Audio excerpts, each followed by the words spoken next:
You just loaded up TM Talk, the one pod to learn it all.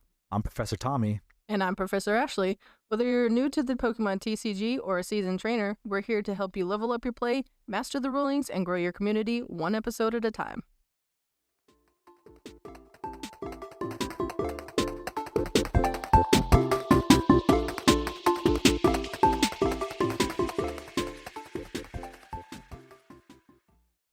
Hey everyone, welcome back to TM Talk. I am Professor Tommy, and once again, I'm joined by Professor Ashley. She has been a ghost to the Pokemon community recently, but glad to see that she has appeared for another awesome episode. She didn't want to miss it for you guys. We're actually going to bring you guys an awesome interview that we had today with one of our fellow professors, Danny, and we'll be talking about his Pokemon journey from the start all the way to where he is now as not only a competitor, but also as a professor. And then we also have just some news for you around this holiday season, right? It's been kind of slow in the Pokemon community as far as in like events or anything like really noteworthy, but we have a couple just news and events that are coming up for you in Pokemon Go and the Pokemon VG. So, but before we get into all that, once again, I always appreciate it when you guys give us comments or leave remarks on our episodes. Really do appreciate that. It kind of helps us stay engaged with you all and make sure that we're talking about things that you guys are interested in.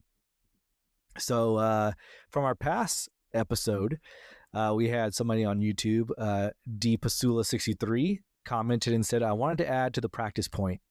Try not to over practice and overload your brain. My best performances usually came from a few practice games I took time and thought amount, and my mind was well rested. So great advice there from DPasula. Definitely, you don't want to over practice, right? And like make it to where you're just spent, you're Pokemon'd out, and your mind is just fried from all those practice games and thinking about matchups and lines and all that kind of stuff. Definitely give yourself time to rest, time to recover, and really digest what you were learning from your quantitative practice, right? Any thoughts or ideas on that, Ashley? Yeah, I was going to say, definitely I agree with that statement. Your brain is a muscle just like the rest of your body. It needs rest as well. You can't just expect to use it 24/7 and then still do perfect. You got to give it some time to rest. Yeah, great points made all around, definitely. So if you want to leave us some comments or some feedback about our episodes, you can find us on Spotify, YouTube, and at Amazon Music. So definitely leave those comments there. And you can also reach us on our socials. Find us with our tag at TM Talk Podcast. We're on X, YouTube, and Instagram. So definitely feel free to reach out to us there. Or if you're feeling old-fashioned, you want to send us an email, you could do that too. Using our email address, tmtalkpodcast@gmail.com. Definitely look forward to reading all those and getting your guys' insights. So definitely feel free to do that. So like I said, right, it's been a special occasion that we get to see Ashley now because this is the holiday season. Her job has been full blast for her. So Ashley, what have you been up to this past week and how are you feeling? I've pretty much been on the go so much. I've been pulling 10 to 12-hour days every day, and we're working on Saturdays, so I'm working 6 days a week. I have not got to play Pokemon in at least 2 weeks now, and I can feel myself drained from not being able to play it because I'm like, oh, I wish I could play Pokemon, but I can't. But we do have a challenge coming up this weekend, and I will be playing in that. I still have no idea what I'm going to be playing, so it's going to be probably just pick a fun deck and roll with it and see how we go. So again, if you have any ideas for me, I don't think I've seen anybody mention any decks. So if you have any ideas what I should play, definitely drop them in the comments. But besides that, we got a new little baby coming into the world soon. And I'm excited about that. But other than that, work has pretty much taken over my entire life. I haven't really had any type of social life outside of this right now. Oh man, well, congratulations on the new baby in the family. Hopefully you get to find some rest and relaxation here soon. And definitely looking forward to seeing what you play on Saturday at our challenge. I was going to ask if you're actually going to be there, if you figured something out yet, but you already gave me my answer. So, yeah, let me know if you want to bounce some ideas off and we can figure out what we're going to do here. Maybe some Sharkpedo. Maybe make it its way. Hey, That'd be that would cool. be fun. Somebody actually gave me an idea last night, so I'm gonna kind of look at that probably tomorrow since it's almost time for me to go back to work here Oh shortly. boy.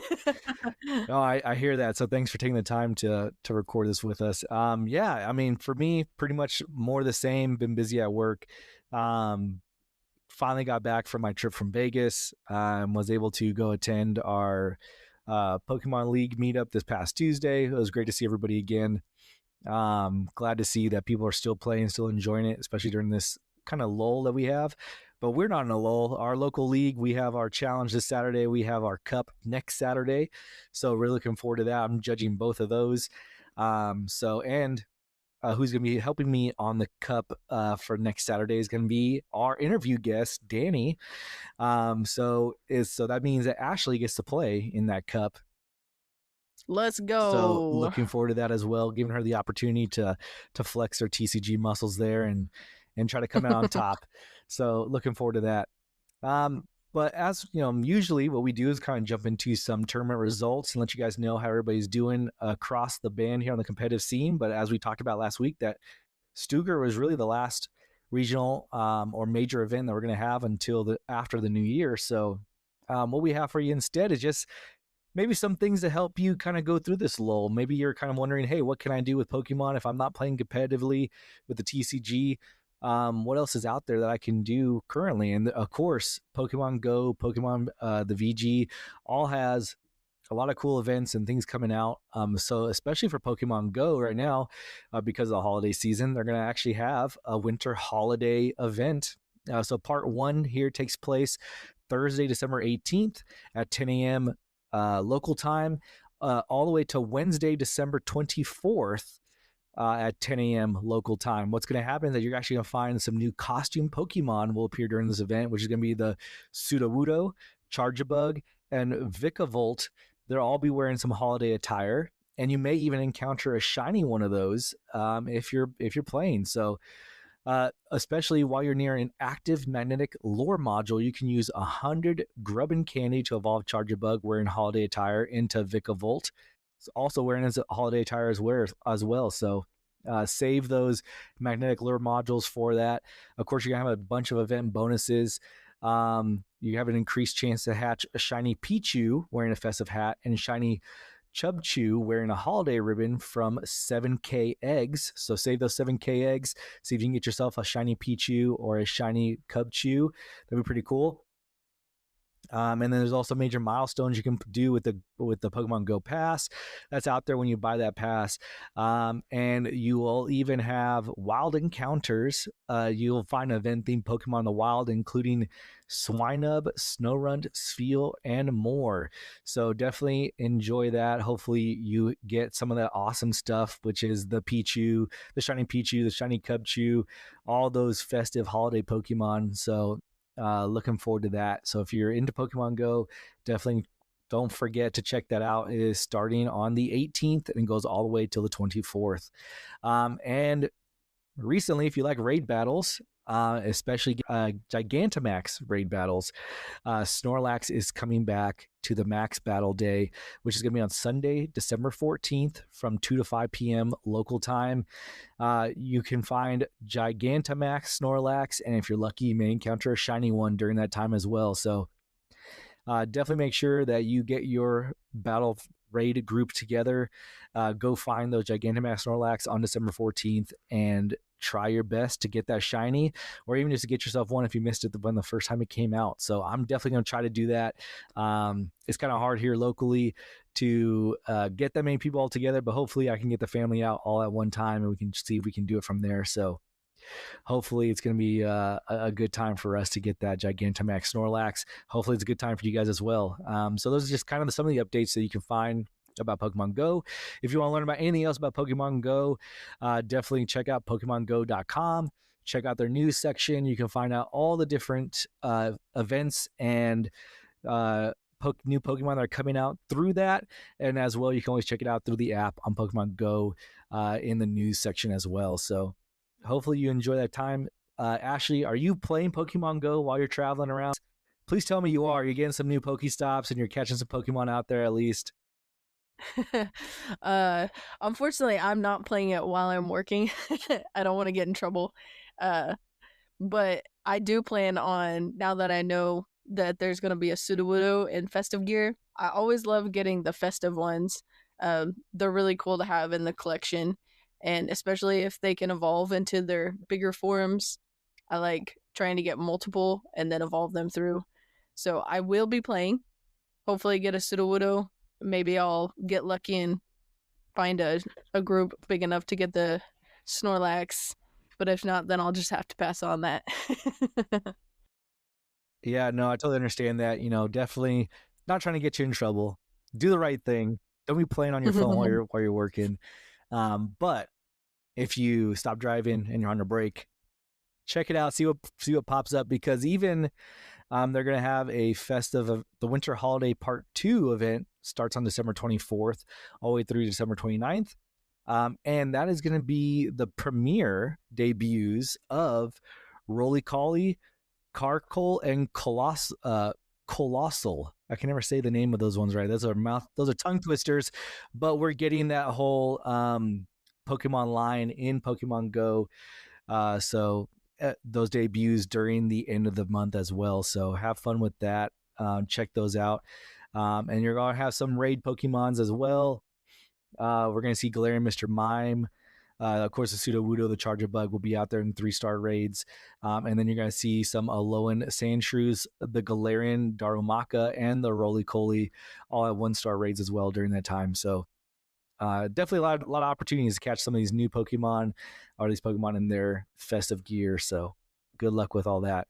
Ashley, you have anything to share with us on the VG side?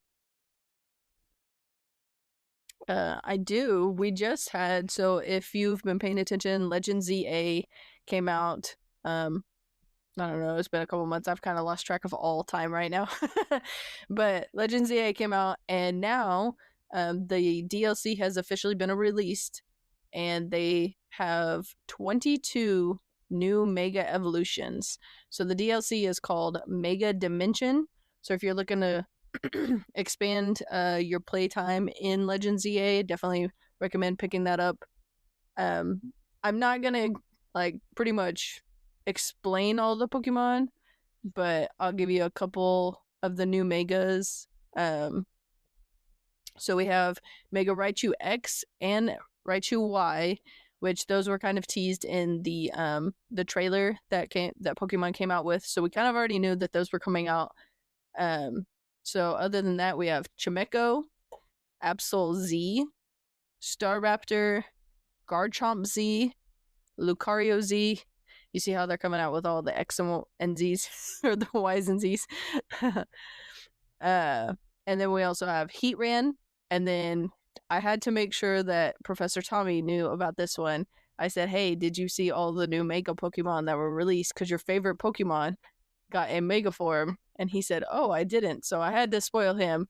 But Darkrai also got a Mega form. It is very interesting. Like I said, I'm not going to spoil what they actually look like. I'm just going to kind of give you a rundown of the Pokemon that got Megas. If you want to go check them out, you can go to pokebeach.com. He has them put up and what they all look like. So continuing on from that one, we also have Mega Golurk. We have Meowstic, Crabominable, Golisopod, Magearna, and then we have Zeraora, which was one that I think some people were excited about because of the coloring. And then one of my favorite Pokemon from the Paldean region got a Mega form, and I'm super excited that they decided to do a couple of the Paldean Pokemon, because even though they're still kind of newish, I was glad that they did it. But Mega Scovillion, and he looks super, super tough. So I'm excited to play. I right now, obviously, I can't play a whole lot with my job, but once I get the DLC started, I'm gonna for sure catch him. And then we have Glamora, and then they also did another one, which was Tatsugiri, and they actually have 3 forms of him. So he has a curly form, a droopy form, and a stretchy form. And then for the last one was Mega Bax Caliber. So we got a lot of cool new Mega Pokemon. Some of them new, some of them older, but I think for the most part, they all look pretty cool. Like, I didn't spoil myself on the regular Legends EA with the new ones, but this one I was like, oh, I think I can spoil myself. Super excited about this pavilion, though. Yeah, they look pretty cool. I just checked them out as you're talking about them. I really do appreciate like the Raichu. I think looks pretty dope. The Mega Raichu X and Y because they actually like form an X and a Y in their design.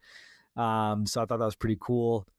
And then I had to check out Mega Darkrai when you mentioned it to me, and it looks crazy. It looks crazy. I don't know what to think about it. Maybe I have to see it in action, right?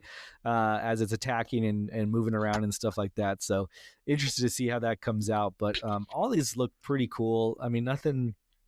Even the Megas Zeraora looks really cool. I like that one a lot. Yeah, that's one of my favorite colorings. They did a really Yeah, good job on that one. yeah. I think that looks super cool. So awesome to see those things coming out. It's gonna be super cool to see all these new megas coming out, and then how many more are they gonna come out with this Pokemon Legends ZA, especially tied in with the TCG code. Now we're getting the Mega Evolutions as well, so trying to see what um, evolutions come from ZA make their way to the card game. Like for example, we just found out the new set of Pokemon TCG is coming out in January.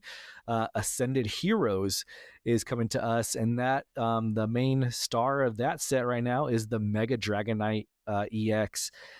So Mega Dragonite being brand new in Pokemon Legends ZA, and then now it has its own card in the TCG. So seeing how relative that will be in the meta when it comes out, and then I'm wondering what other Mega Pokemon are going to be coming out in that new set as well. Because of course, if you have not figured it out, Mega Evolutions started the trend of having all these Mega Pokemon out here. So definitely, we're going to see those for a while until the new base set comes out sometime next year. So pretty interested to see all that and how that works out. So I know one product that is going to be coming out with Ascended Heroes. And most of my anything that I find like new wise, I typically find on PokeBeach. He's pretty good about keeping up early with stuff. But we do have some what are they called? The deluxe pin collections that got revealed. We can't actually see what the actual cards look like, but there's gonna be a Mega Meganium, Mega Embor, and Mega Feraligatr. And then they have the deluxe pin collection, which has the 3 Legend ZA starters on it. So we're gonna get definitely gonna get some cards of the new megas from Legend ZA, which is kind of cool to see now that Legend ZA is coming out. Now we're finally starting to get some in the TCG. So it'll be interesting. I'm excited for the Feraligatr because he's my favorite, but also Meganium. So for sure, it should be really cool. There's a lot of stuff that's coming out, and then they also released. I think in Japan they started releasing stuff for the starter deck 100 anniversary or 100 edition for them as well, which I think is where that Feraligatr is coming from, if I'm not mistaken. So that should be pretty cool. A lot of different starter decks in that collection there. So looking forward to that. A lot of exciting stuff coming to Pokemon coming the new year as we move forward with it. So it should be a really interesting time. But I'm sure we can dive into that in another episode. All the different cool stuff that's coming out, because also next year is the 30th anniversary of Pokemon in total. So there's gonna be some cool stuff coming out for that. So looking forward to all of that here. Ashley, got anything else for the listeners before we jump into our interview with Danny? just want to say always thank you for listening. and I can't wait to see or to tell you guys how I end up doing at the challenge and what deck I played. So make sure you tune in next week, and I will for sure let you know how I did and what deck I played. Oh yeah, for sure. So looking forward to that. Looking forward to seeing the action live as I am there organizing and judging it. So it should be a fun time. But yeah, but hope now without any further ado, hopefully you guys enjoy our very first interview. It's going to be with Professor Danny. I sat down with him for a while, talked to him, like I said, about his Pokemon journey, what kind of brought him to Pokemon from Yu-Gi-Oh, and then what kind of brought him on his Pokemon Professor path. And then we had like a fun time too, where at the very end, I asked him some lightning round questions. It's a segment I think we want to include on all of our interviews, which is the quick attack questions. So just trying to see if I could stump him a little bit or just get a little bit better insight into the mind that is Professor Danny's. So without any further ado, here is TM Talks interview of Professor Danny. All right. Hey, I'm here super excited to do this interview with one of my fellow professors at my league and a great competitor, great friend of mine, Danny. So Danny, how you doing? Welcome to TM Talk. Hey, thanks for having me. I'm Professor Danny. It's nice to be here. I'm a fan of the podcast, and I'm a good friend of Tommy's and Ashley's, and I love being at the league, and I'm happy to be on the show. Yeah, thanks, man. Appreciate it. So definitely wanted to break you in, right? You are our first interview guest. So I don't know if you've been interviewed before, but hopefully we're doing a bunch of firsts here at one time. I have not been interviewed before. I used to do a podcast with some of my old buddies from college, but no, like this is the first time me. Awesome, cool. Well, let's kind of jump into it, right? Because I think what's cool about your background and that I really like a lot is that you've actually came from another trading card game, which was Yu-Gi-Oh. Like you played Yu-Gi-Oh a lot. You still do play a couple formats of that. So kind of like just walk us through kind of what was your kind of journey from getting into card games at all? Did you play Pokemon first, got into Yu-Gi-Oh and then came back? How did that look for you? Like what was your TCG journey? So as a kid, I loved the Yu-Gi-Oh and Pokemon animes together. You know, that was one of the things I would watch. Saturday morning cartoons, you know, for kids. But the thing is, Pokemon always kind of felt like a collecting card game. Nobody knew how to play it when we were kids, which is kind of ironic. Yu-Gi-Oh translated more from the anime to the physical thing, and then that was the thing that me and my friends could do. We didn't know how to play, but we could fake the anime and stuff like that. And so I had the cards and stuff like that, but I didn't truly know how to play Yu-Gi-Oh until I got to college, when I actually had people that I could actually play with. And a lot of old friends from high school I didn't even know were also into Yu-Gi-Oh. And so we just kind of formed our own quote unquote league together. And we would play Yu-Gi-Oh together. We'd play our own homebrew tournaments until we kind of learned about the competitive circuit of Yu-Gi-Oh, and we would travel. We went to college in Alva, so we were far away from like anything, so we could play very infrequently competitively. But when we did, you know, we like to go as a group, and that's how I like to go to tournaments as a group, because that's where I got it from.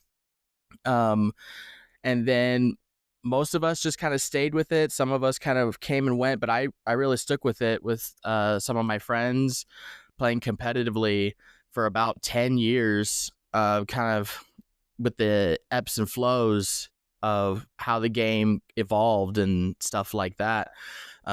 Only kind of getting out of it semi sort of around early 2024, when the price of the game as a whole kind of became a little bit too much.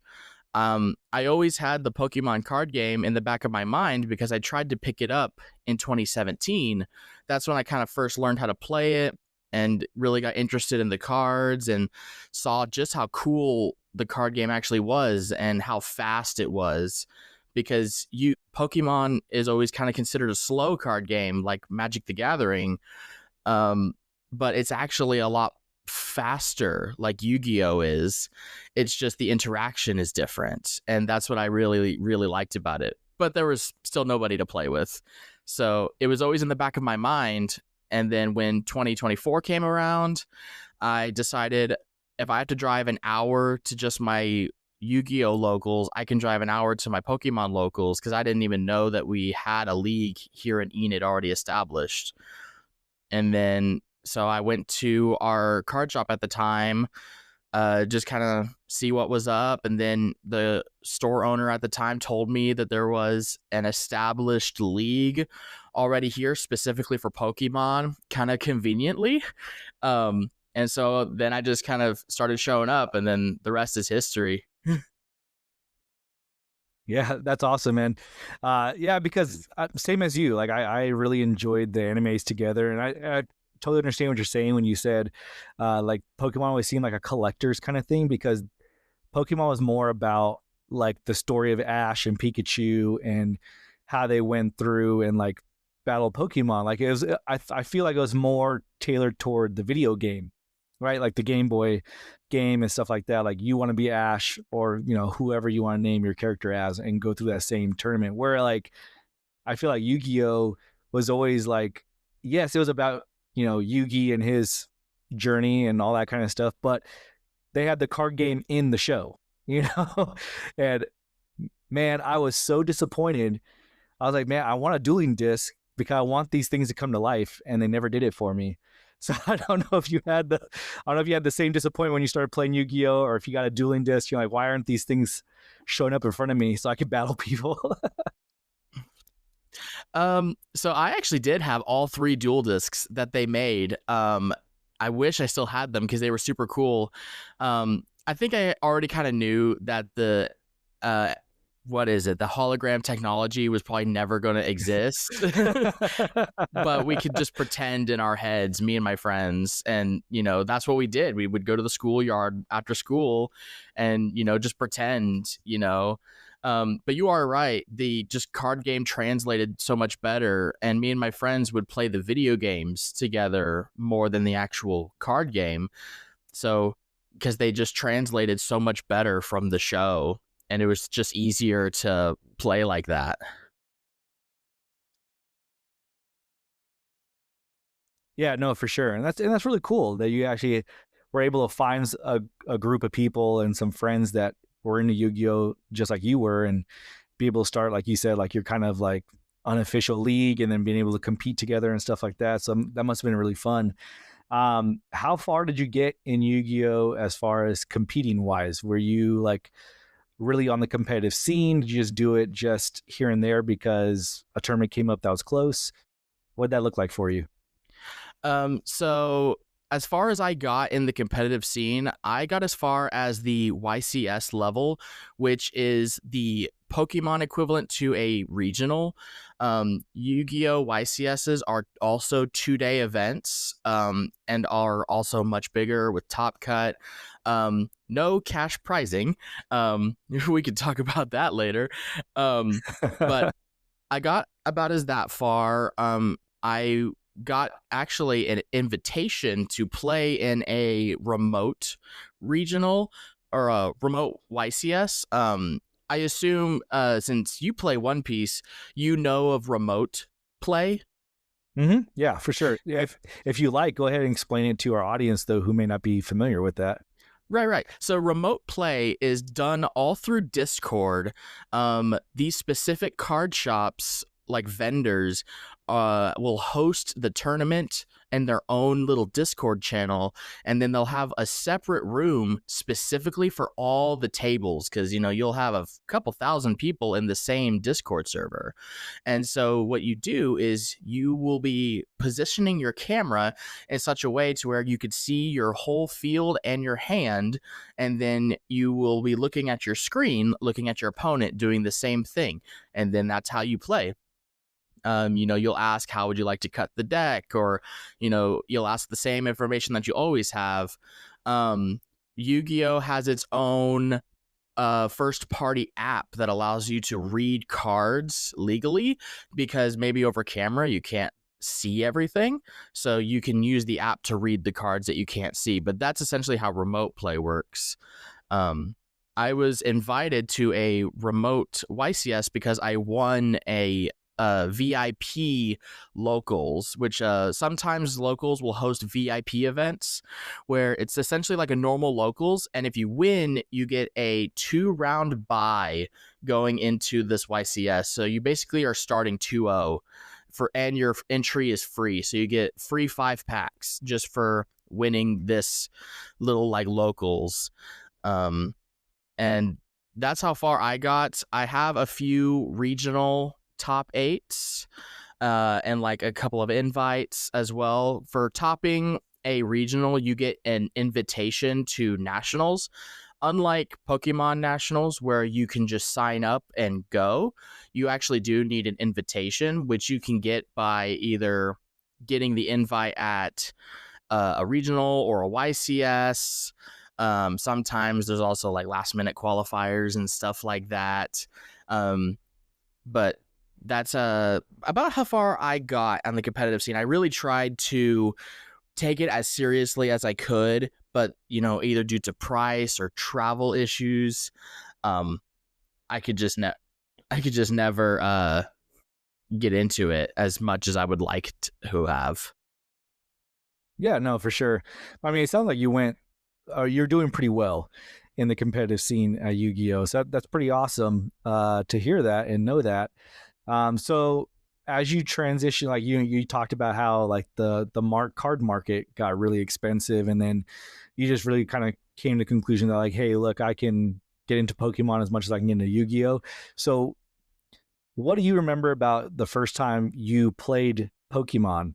Was that a big transition between Yu-Gi-Oh! And Pokemon? Was there like something about the mindset that you had to kind of change to like get used to the card game? Yes. So there's a few like I guess you would say quote unquote culture shocks when playing. The mindset in Yu-Gi-Oh! Is always like heavy consistency because like every card in Yu-Gi-Oh! Like every card in your deck has to search each other and has to tutor into each other, while those types of deck building decisions don't fully translate into Pokemon. Like maybe you're thinking in your head, like if I'm playing Dragapult, oh, maybe I should play 4 Badoo because I want to see Badoo as often as possible. Or if I'm playing an Eevee deck, maybe I should play like 4 Fan Rotoms because I want to see this first turn always. But that's not entirely the decision to make because the math is all different in Pokemon, and the way you need to deck build is also like way different. I still haven't even mastered like the math or the deck building strategy in Pokemon yet because it's so esoteric compared to Yu-Gi-Oh's. And also, my initial thought whenever coming into Pokemon was I thought big basics was the way to go because back when I tried to play in 2017, that was a lot of like what the decks were. Like Darkrai EX was just about to rotate, and that was kind of the big decks, and so was like Volcanion, and they had like the big EXs were all big basics. So I thought big basics was the way to go. You don't have time to evolve and all that. But then come to find out I was really wrong because I picked up Roaring Moon as my first deck. And I lost to Charizard, and that's when I learned that, oh, maybe these stage 2 decks are actually better than the big basic decks. And always taking prizes is not always the best decision to be making. So it was kind of crazy, kind of learning the different cultures and the different strategies on how to play. It's a bit different than Yu-Gi-Oh! And also learning what interaction actually is, because you're always hearing that Yu-Gi-Oh! Is the interaction game and Pokemon is just, you're just watching your opponent play, while the interaction happens over time. Like you're either Ionoing or boss's orders or something or another. The interaction is between turns, not during the turns, like Yu-Gi-Oh is. So it was a big difference. Yeah, no, for sure. I mean, I've I think I played Yu-Gi-Oh. I mean, I played online with the uh what is it called? Duel Monsters app, I believe. Master Duel. Master Duel, yeah, thank you. Yeah, so I played that for a while, and I did notice that, it is very much like the anime, right? Where, you're playing cards and your opponent says, haha, you activated my trap card, or, or whatever, here's a spell card I had face down, and things like that. So there is a lot of interaction between both players during one turn, where, like you mentioned, right, with Pokemon, there's interactions between your cards, not really between the players. Um, like, you can have an ability that shuts off an ability of your opponents. And then, as you talked about, there's supporters that judge Iono, that allow you to hand disrupt your opponent, Eerie as well, those kind of things. So maybe the player actions aren't that big, but there are interactions between the Pokemon themselves, which I find really interesting that you brought that up. So we talked about a lot of the differences that you had from Yu-Gi-Oh to Pokemon. So what skills from Yu-Gi-Oh helped you play Pokemon TCG? Did you think that there are some skills that you learned in Yu-Gi-Oh that helped you adapt to Pokemon faster? Yeah, so it was actually kind of funny because now that you mention it, because I remember back when we went to San Antonio and I was talking to Ashley, and she said, while you're new to Pokemon, you're not a newbie, if that makes sense. Because there's a lot of card game fundamentals that I picked up from Yu-Gi-Oh and was able to transfer over to Pokemon, like resource management is kind of like a big one. While the resources that you're managing are somewhat different, just being able to recognize when you need to do that, and also remembering information, like the ability to just kind of remember what effects have taken place, what effects are currently active, and also just the knowledge of your deck. It's such an interesting aspect having to price check and look through your deck to figure out what's there and what's missing. So just the aspect of knowing every single card in my deck and the exact ratios really helps too. And just stuff like that really helped kind of transition myself from one competitive game to another. Yeah, that's awesome, man. Yeah, because I mean, like in Yu-Gi-Oh, you don't have prize cards, right? So you technically have access to every single card in your deck when you first start to play. Where with Pokemon, you have to draw those 6 prize cards, put them face down, and now you have to kind of guess, all right, what did I put down here that I don't have access to until I start taking some knockouts or something like that. So that's a cool concept I haven't thought about before. Just kind of the differences between like the access to cards. That's cool to hear, man. So like, I'm sure as a Yu-Gi-Oh player, right, as you've played throughout your time, you probably heard some uh, rumors or talks about Pokemon TCG. Like, I feel like they're like, all the TCGs are kind of like brother and sisters, right? Where they make fun of each other or anything like that. What would you think is the biggest misconception that Yu-Gi-Oh players have about Pokemon TCG that you found out later to not be true, or maybe that you found out was true? So the biggest one that you will always hear is that the game is like super slow, because everyone always understands that you can only attach in one energy per turn, for example, and they look at that and they think of mana from like Magic the Gathering, when that's not actually intuitive to how the modern game is played. There's very few decks that only rely on just one energy attachment for turn. Most decks have some form of energizing themselves quickly. So that's a big misconception. That was one of the things that I learned pretty quickly. I think one of the first decks I got to try out as like a demo was a Chenpao deck. And I was all like, oh, this is how I'm getting all of this energy into play. Or whenever I was playing Roaring Moon, I was like, oh, the Moltres and the Dark Patch, this is how I'm getting all my energy on play. Like, Only really maybe one deck just does not have a lot of turbo energizing, and that's like Dragapult, and that deck is still crazy. So like if a deck doesn't turbo energize, it's probably crazy. uh, um but that's probably the biggest misconception that a lot of players have. They see it as the cheap game that has like the better presentation and the price and the better price support, but they think it's like a boring, slow card game. And that's not true at all. Games can be relatively quickly, honestly. Yeah, no, that's cool. Yeah, exactly what you said, right? Like there's tons of cards, either trainer types or Pokemon themselves that help you kind of accelerate your strategy in the game.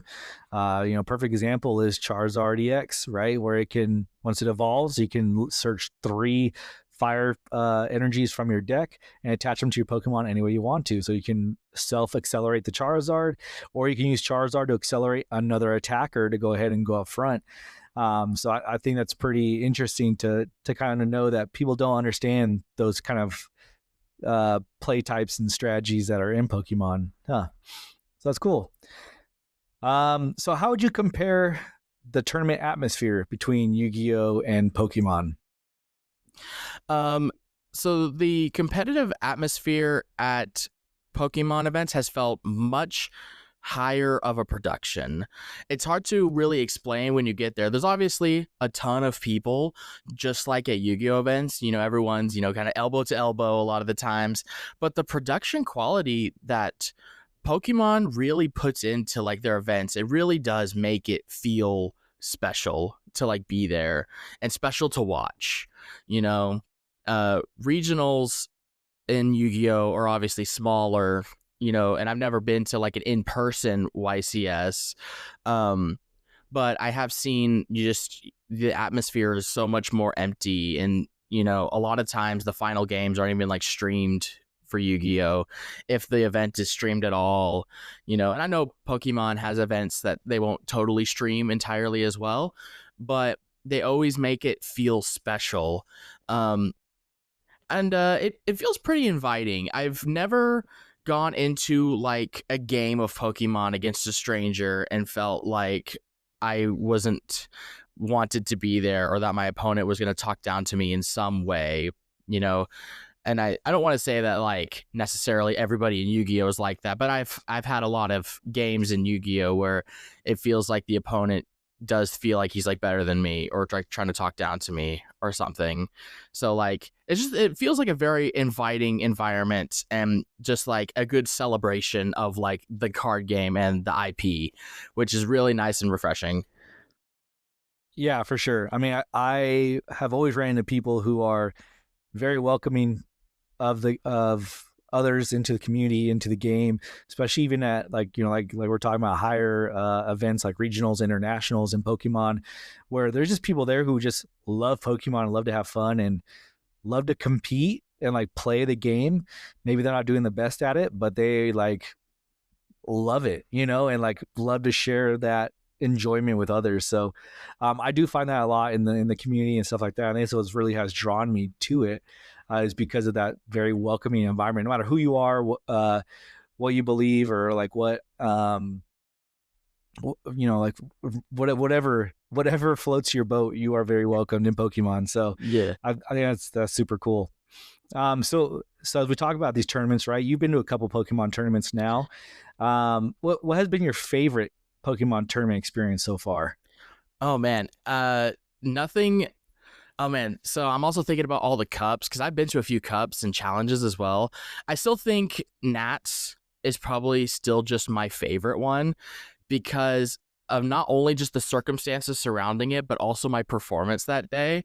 For anybody who doesn't know, like literally a month before the event, my father passed away. Like the day I paid for my trip and my travel, I got the call from my mom.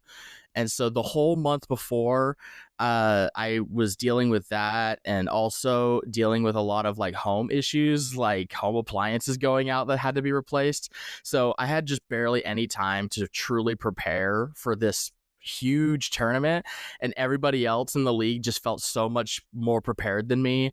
And the new Grimmsnarl deck that just came out just felt so much better than my deck. And so I wasn't feeling super confident going into it. But then on the actual day, I really like showed up and almost made my first day 2, finishing round 9 at like 5-3-1. I was 5-2-1 going into round 9, and I lost the winning into day 2. But just with the very lack of preparation and just so much going on, I just came locked in and almost conquered. And so it was a really good experience and boosted my confidence.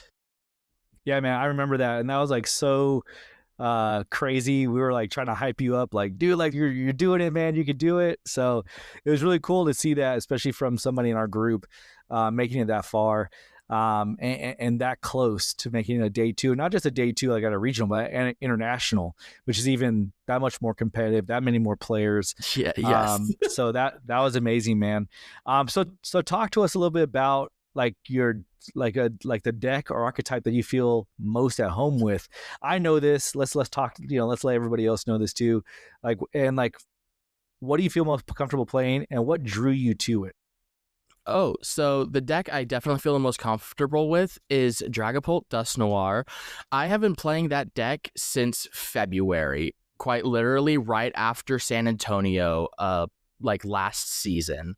I picked up the deck and I've played almost nothing but that deck. Tried a couple of different things here and there, but really just stuck with Dragapult. Tried a couple of different variants of it, but it's just Dragapult. And what drew me to that was the previous season, I really stuck to Regidrago.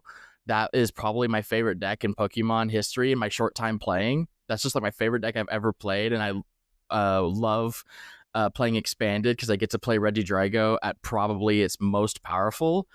But a big part of that deck was Dragapult's Phantom Dive and just this ability to manipulate like damage on board and do a bunch of damage at once.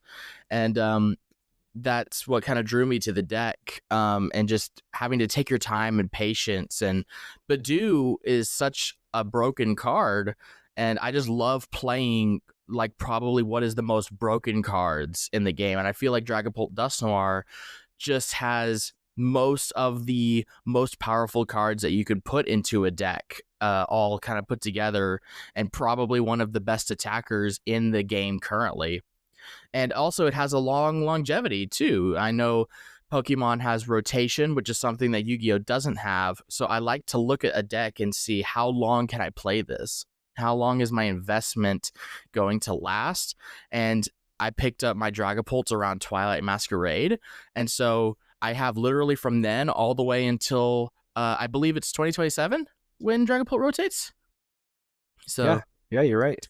So I'll literally have until April of 2027 to play the deck, unless something just absolutely comes out that makes it unplayable. But until then, I can literally just play this deck forever. Yeah, for sure, man. And you've really picked it up, and I think you've mastered it. And then probably what has helped you is just playing that deck nonstop. And it's always been very good at the top of the meta so far.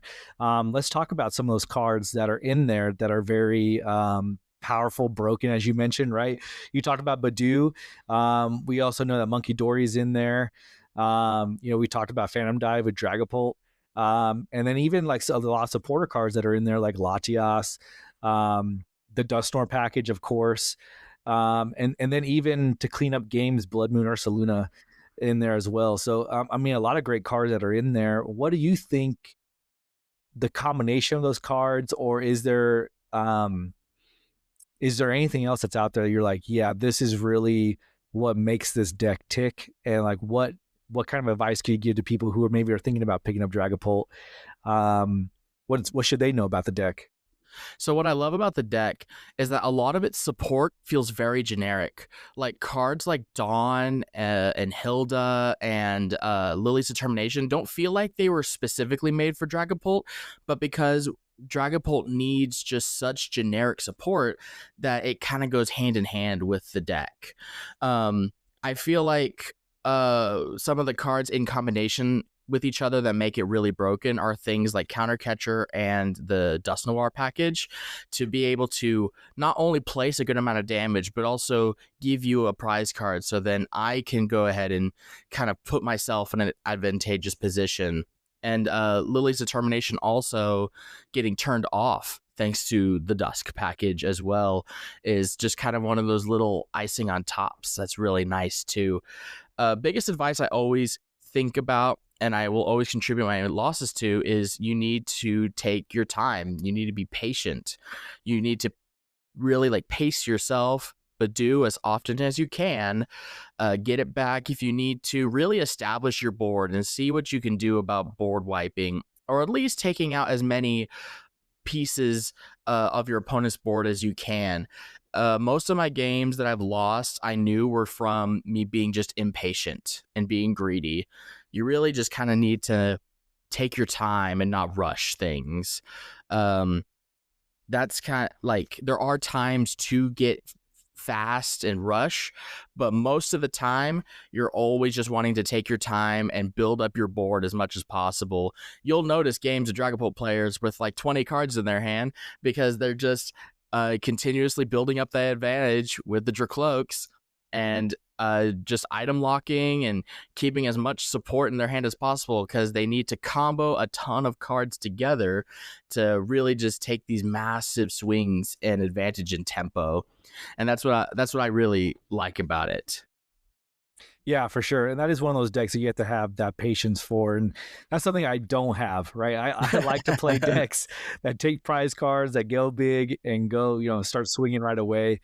And I think that's a really cool kind of skill set to have in the Pokemon game, because yes, we're under a time limit, right?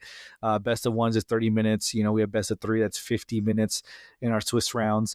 And so to kind of hear that and say, hey, you have to take your time, be patient, and wait for that perfect moment to strike, right? And be able to set up, or even just take those multiple prize cards in one turn, or just decimate your opponent's board to where they have to start all up over again. Like they've been spending all these turns trying to battle through Badoo, try to set some things up so they can start getting their Pokemon in play and things like that, and then coming out of nowhere with a Dusknoir, Phantom Dive, and an Iono, like on top of that, can really just like seal the deal like after your first attack, which is amazing to me with that deck.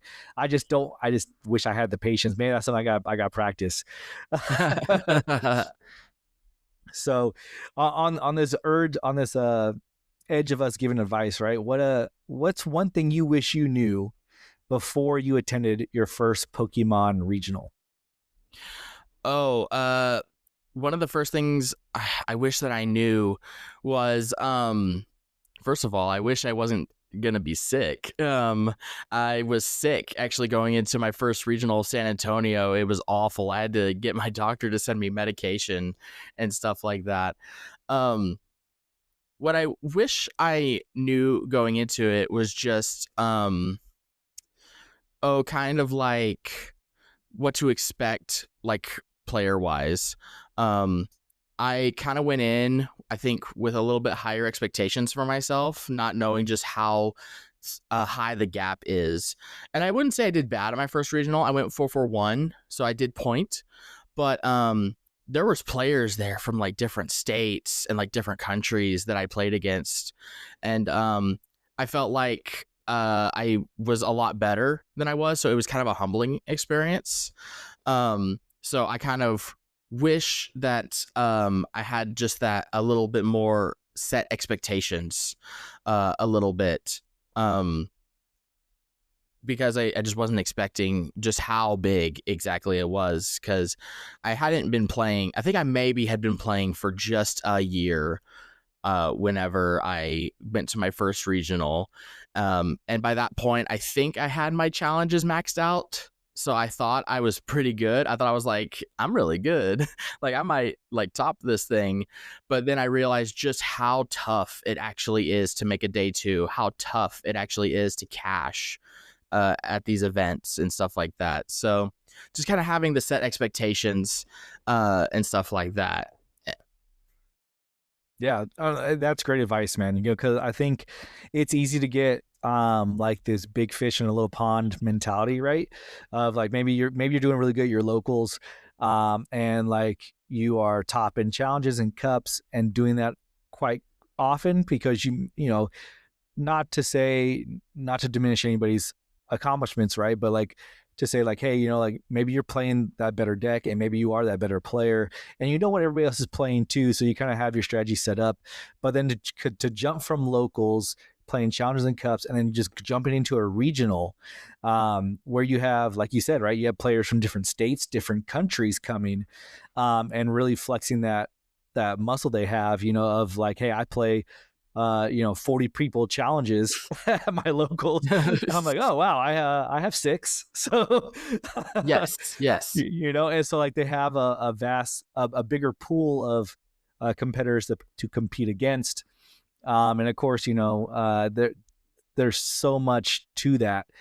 So to kind of come in with like expectations to say like, okay, hey, look, I'm gonna give it my all. I'm gonna try my best and really test myself against these better players. And I've said it before in the past, and I know that Pokemon used to have like where they had state championships and then they had regionals and Yeah, internationals. yeah. And I really do feel that's like we're missing some kind of level between cup and regional to help people more make that transition up to those later tournaments, and like I don't know, like I don't work for Pokemon International, so Big Pikachu can't come after me. But if I could affect anything, I would say maybe if we could bring something like that back to where, it's just a easier transition to go into these bigger competitions and help you kind of like make that transition into like full competitive play. So I don't know how you feel about that. I think that'd be pretty cool. Absolutely. I've actually been talking about that for a while. I just wish there was a little in between 1 day major, quote unquote, because that's what Yu-Gi-Oh regionals kind of are. Is they're technically a major because you can qualify for nationals with a regional. Some people don't call them premier events just because they're not as big and they're not day 2, but the pricing and like what you earn is roughly the same, maybe a little bit more at a YCS, give or take. So I kind of wish there was something like that. I would say these little in-between tournaments don't even have to give cash prizing.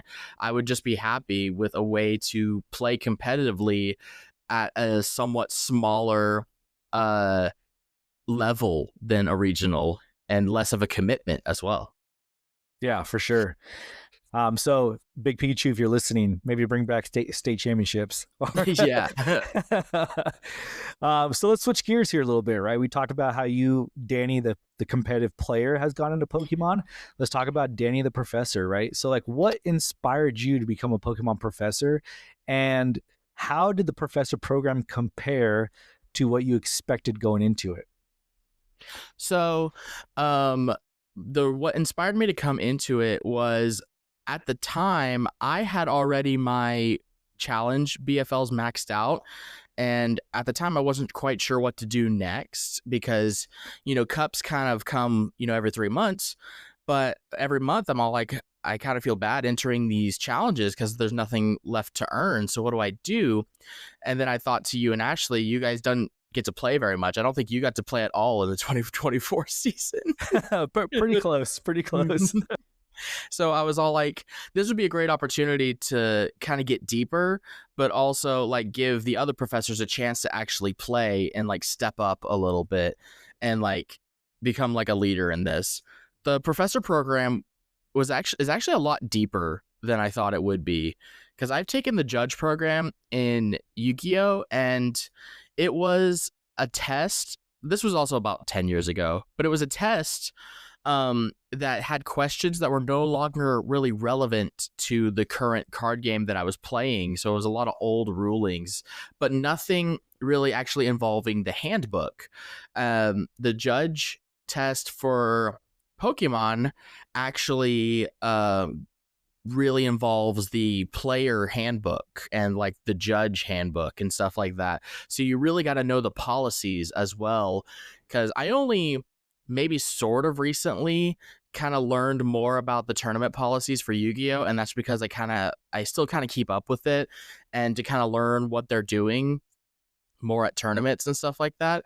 If anything, the judge program in Pokemon is what got me to look more into the judge policy for Yu-Gi-Oh to kind of see how does it compare, what do they do. And sometimes I use language from Yu-Gi-Oh into Pokemon just because that's just kind of how I know how to phrase things. It goes really into depth, and like there's also a background check. There's a whole university for professors with videos and stuff like that. And that's a lot more than I was expecting. And then whenever they changed it from like basic stage 1 and stage 2 to like the colors and stuff like that, I was like, this is way more deeper than I am expecting to even take this. I just want to be a basic judge, just do the basic things and just judge our locals and help host at our locals. I don't need to take this much further. No, I hear you, man. And like that's what I actually enjoy about the Pokemon Professor program is that it's very in depth. Like you can go as far as you want to into it, and they really care about the education of their professors, to know like to uphold the integrity of the tournament and the spirit of the game. That's always the big two call outs that they make to anything that you learn in the professor program. So I really enjoy that because I had, when I became a professor in Pokemon, I had other friends like saying like, hey, why don't you become a professor in Lorcana? Why don't you do a professor of One Piece?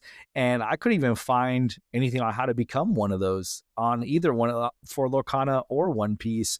And so I was like, well, how do these games have judges or, organizers and things like that? Like, how do they get involved in that? Because there's not a clear way to do it, where with Pokemon there is.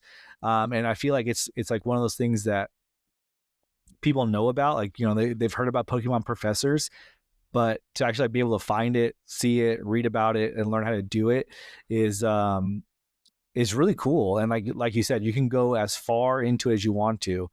And there's tons of different levels and things to learn that can really help you kind of understand the game as a whole and help you run Pokemon in your local area, or even, on the big stage, internationals, worlds, regionals, all that kind of stuff. So it's pretty cool, man. So you've been certified for just about a year? Give or take, yeah. About a year. So to you, what has been the most rewarding part of being a Pokemon professor? I guess the most rewarding part is being able to help foster the community. Obviously, we've had some drama with our card shop and stuff like that. And so it's been nice to basically be able to help take charge in redeveloping something, and just also being like seen as like a leader like in the group as well. I'm not just a player, even though I'm primarily a player, I'm also like a leader, so I can be seen to like kind of help take charge and like help teach and foster and stuff like that. So that's probably been the most rewarding part, just helping foster our community and be seen as a leader. Yeah, and that's awesome, man. And like you've done a good job in doing that and coming into your own. I think you have a really cool way of how to you know how to explain things in different ways to different people, and really break down kind of like higher strategy things into like common level. Like, hey, this is what this means, and this is how this kind of works. So I see that from you. So like, do you think being a competitive player in both like Pokemon or Yu-Gi-Oh or both has helped you be a stronger professor? Or do you think you're like, or vice versa, right? You being a professor has helped you become a better competitive player? I would say me being a competitive player has made me be a better professor, just because I'm in the fray and I'm like constantly playing it. I'm needing to know these policies while I'm also playing too, just to kind of know what to call out, what to watch. And so that kind of helps train my knowledge of what to look for while I'm judging. I will say, I don't feel like one of my weak points is I'm not very good at teaching beginners.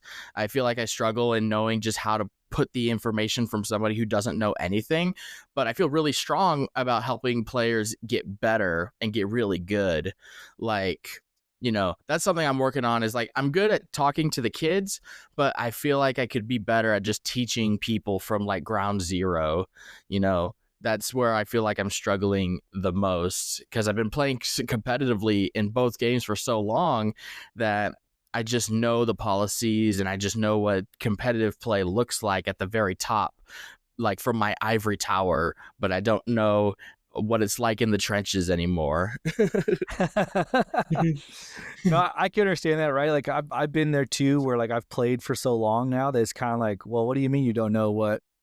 Like you can only play one supporter per turn, or like, just the common rules and stuff like that. So, in that mind space, right? So, like what kind of advice would you give to new players who are trying to break into Pokemon? So I always like to look at the outside resources, because that was my kind of introduction before I even bought any cards or knew what deck I wanted to pick up or how to entirely play the rules, because there were some rules coming in 2024 that I still didn't fully remember or how to do. Even then, I looked at the outside resources and I was like, when's rotation? What decks are good right now? Because this is what I want to play and this is what I want to learn how to do. But I knew what my goals were kind of coming into Pokemon. Maybe your goals are probably a little bit different. Maybe you just kind of want to play casually and play with your friends and build your own decks and strategies. Or if you want to play competitively, you want to jump right into meta decks and learn competitive strategies. Either one. Just my biggest thing is just kind of look up what's doing well and kind of see what's being played right now. Maybe you'll kind of like some of those strategies, but you could also go from the route of finding your favorite Pokemon and seeing what decks can you put together with that, because there's a lot of resources out there for just doing that as well. There's so much information in Pokemon right now. Oh yeah, 100%, man. And kind of on that, as looking into what's doing good right now, or in like using our competitive brains, our professor brains, kind of think about the future. What decks or strategies excite you the most in the current Pokemon meta, or are there any cards that are coming out? Could we have like a new Pokemon set that's going to come out in January, which is with the Dragonite, Mega Dragonite EX in there. Megastars. Yeah, Megastars. Yeah, so that's coming out here, and then we also have next year the 30th anniversary Pokemon. So maybe we haven't seen what's coming out of that just yet, but with Phantasmal Flames just released or just being legal in competitive play, is there anything new that excites you about those new cards being played or new cards that are about to be played? Well, you know me, I'm a Dragapult fan. I just want to play Dragapult forever. But this might be after Mega Dream. I'm not too sure when this will get released, but I know there's some new starter decks coming out for Pokemon that's going to feature Pokepad. That is another incredible card that I want to add to my Dragapult list. But I do love, out of Phantasmal Flames, the Dawn, and I just love the innovation that Charizard just went under, because that looks fun to play too. There's a lot of decks that just look fun to play. I just stick with Dragapult. Mega Charizard also looks really cool. I have fond memories of pulling the Mega Charizard, the original one, back in from the 2013 set or something like that. I bought some Roaring Skies packs and I pulled the original Mega Charizard, and that was really exciting. So I do love the new Mega Charizards that we're getting, and that look really fascinating. And I would love to see how that works, as well as like if Mega Gardevoir has any kind of legs to stand on going forward past rotation and stuff like that. Yeah, that's kind of like the new stuff. Obviously, there's a lot of old decks right now that are still really good, and I think will probably be good into the foreseeable future until rotation hits, because I don't know if we get really anything new from Mega Stars until rotation. So I think just whatever decks are good right now are probably going to remain good until then. But I would love to see if the Mega Charizard or Choreo deck can kind of do something. Maybe like Mega Gardevoir can make an appearance in the current Gardevoir deck before it rotates would be kind of cool to see. The newest deck, like Mega Absol, is like really fun to kind of play around with, and I love watching it grow. So I'd love to see if that kind of changes in any way going forward.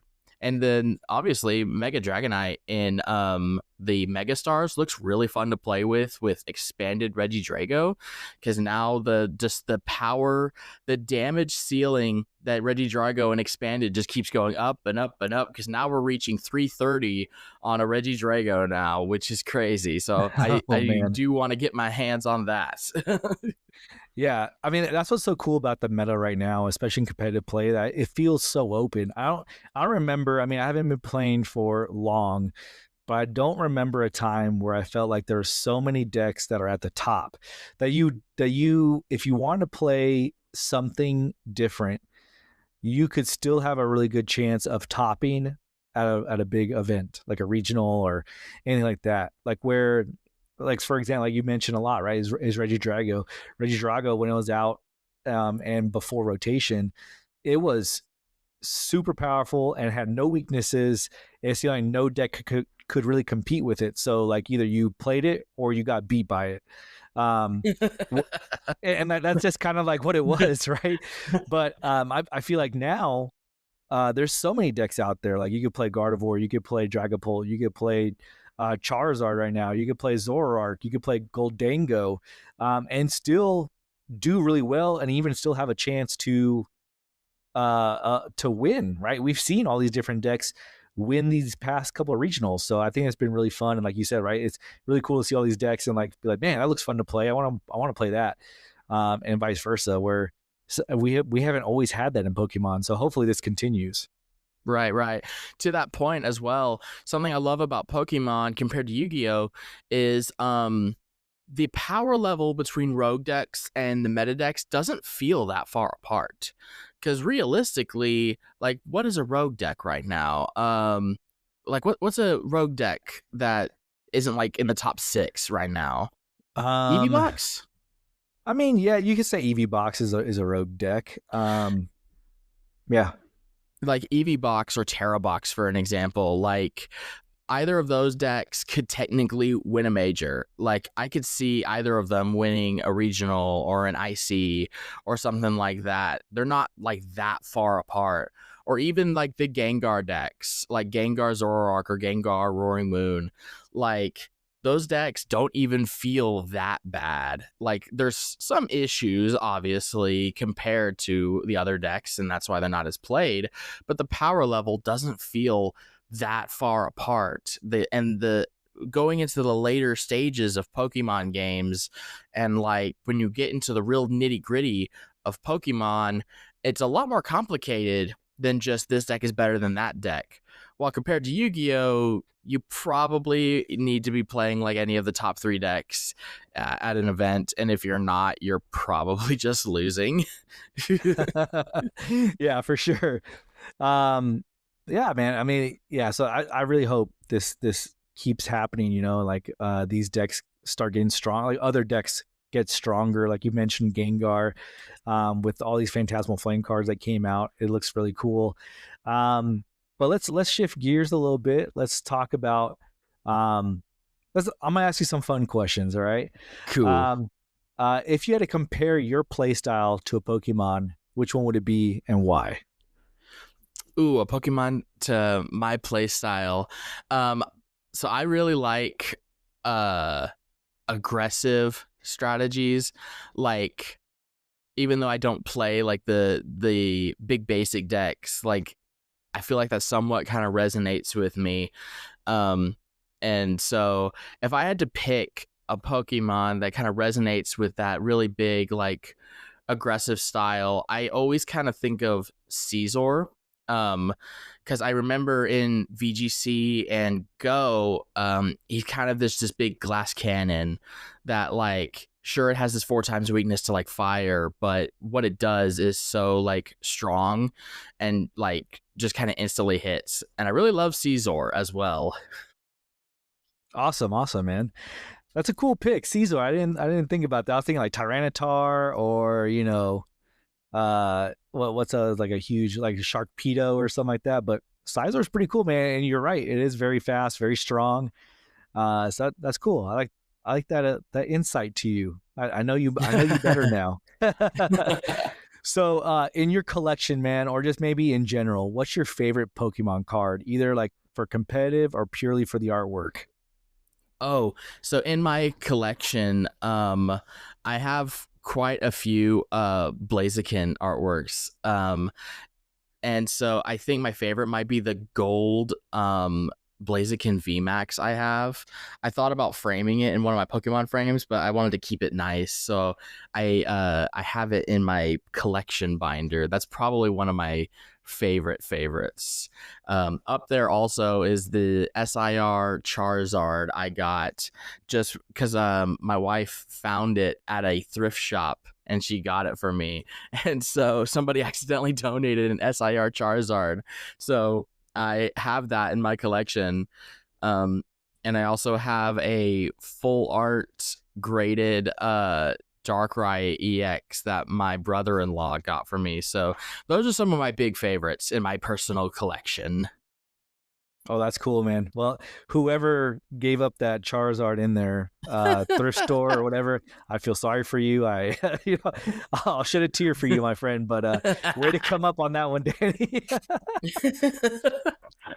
So, hey, if you could battle any Pokemon protagonist or rival, who would you pick, and what deck would you bring? I'd want to pick Red. Because he's like the guy. He's that guy, pal. He's that guy. And what deck would I bring?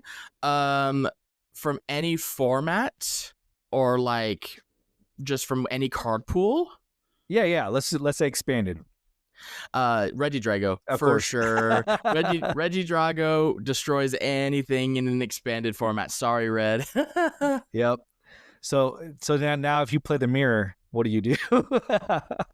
Oh, so the mirror is very hard. That's, if anything, the deck actually has to tech very heavily for the mirror with things like Path to the Peak and Mega Blower, and there's a supporter that also can Lost Zone a stadium plus a tool, and stuff like that. So or like a special energy in a tool. I can't remember which one. It's in the deck, but it has to play a lot of like counters specifically for the mirror because the mirror is like so challenging. And yeah, so I mean that'd be pretty cool though, man. I wish you the best of luck against Red for that. So on that same kind of cue, right? Let's say it was it was anime style, video game style. Who are your starting? Who are your six that you're bringing? Your six Pokemon that are on your belt, ready to go. Ooh, so Blaziken, Caesar, and Gyarados always have to be there. The last three, it always jumps depending on the generation. But a couple of my favorites that I would love to have on my team is I have to have a Dragapult. I have to have Dragapult. I love him. I always loved Espeon. I feel like Espeon was super cool, even though like in VGC he's not like the best one. And then for the last one, I always like even on my Scarlet and Violet team, I actually have Regidrago on my team. So you always got Regidrago there somewhere, somewhere Yes. representing, right? Yes. That's awesome. That's cool, man. Well, cool. So let's do something. Let's change the pace, right? So I call this quick attack questions, right? You're our first interview guest. First time we're busting this out on TM Talk. But quick attack questions, right? This is where I'm going to read you just rapid fire questions and you just answer first thing comes to your head. We'll do this. And then kind of my goal is that every interview that we have, we ask them these questions and then we kind of can just compare and get a little insight into you about what's going on in that noggin of yours, man. So are you ready to play that? Cool. Yes. All right. Here we go. You ready? So first question, booster box or ETB? ETB. Playmat, are you a minimalist or full art? Oh, full art playmats. Shuffle style, riffle or mash? Mesh. Okay. Sleeves, matte or glossy?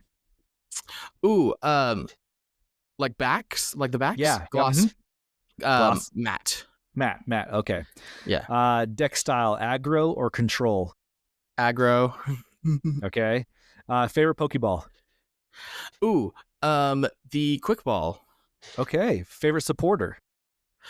Ooh, that'd probably be a little less determination. Okay, nice. Picking the new one. What's more stressful as a professor, deck checks or judge calls? Ooh, judge calls. 100%. Favorite Pokemon of all time? Blaziken. Favorite generation? Ooh, generation 3 specifically. Okay. So we're going to jump into that. So starter type, fire, water, or grass? APF, always pick fire. I like that. Not the first one, though, because you're going right up against Brock in the very beginning. Fire's not doing... You will make it work. Yeah. All right. Which evolution would you bring to a tournament? Oh, Jolteon. Okay. Best villain team, was it? And we have all of them listed here. If you want me to read down the list real quick. Yeah, go ahead. Yeah, Rocket, Magma, Aqua, Galactic, Plasma, Flare, Skull, or Star? Probably Rockets. I really like the story. Of course, man. Team Rocket's always where it's at. Okay. So this one's more about like your competitive play style or like just being in competitive TCG, right? Okay. Go first or go second? Second. What's the best win condition? Like, what's the win condition that you're like feels so good that you won that way? Board wiping. Okay, board wiping, very nice.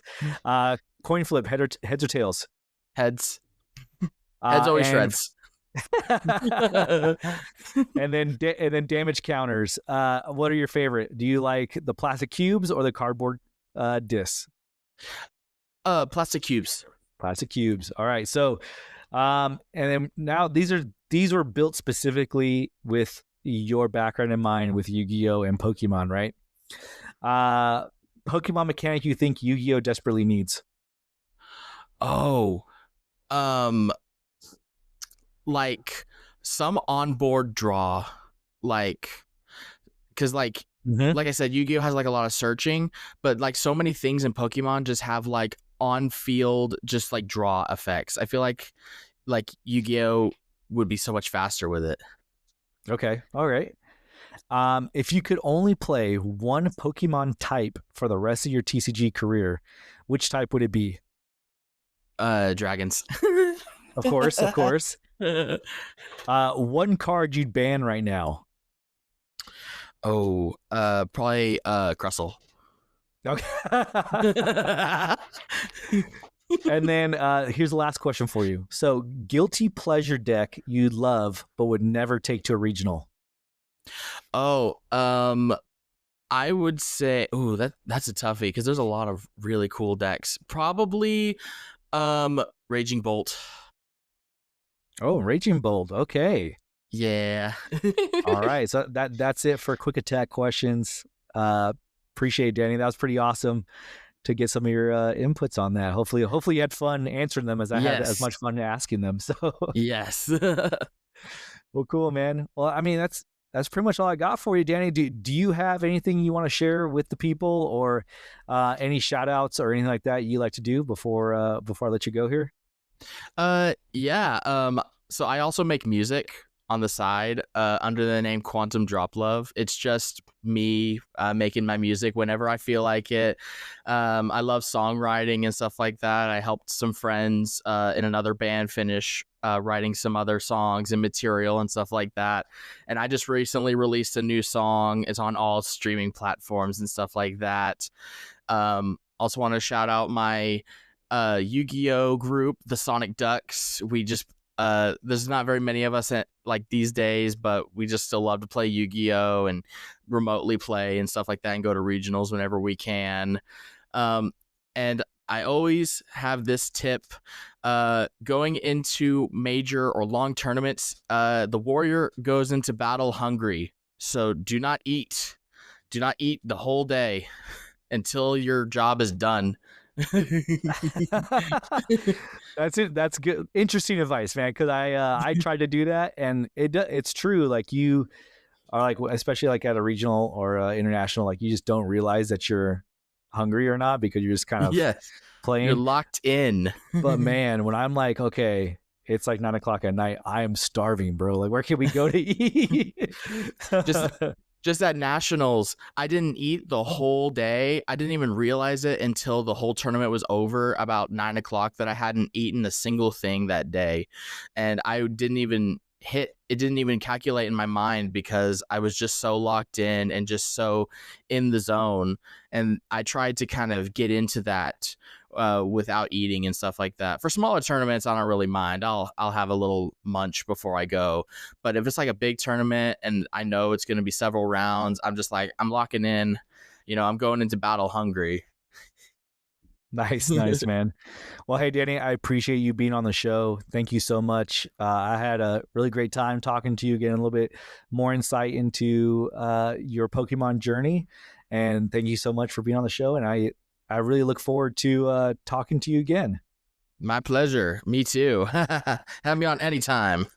Perfect. Thanks, man. All right, everyone. Well, thank you so much for listening to TM Talk. Super excited for it. We're looking to have more interviews and things like that as we move on. So I hope you enjoyed this one, and I will talk to you next time. You just used TM Talk. I hope it was super effective for you. Whether you're building a deck or building a league, remember, you've got this and we've got your back.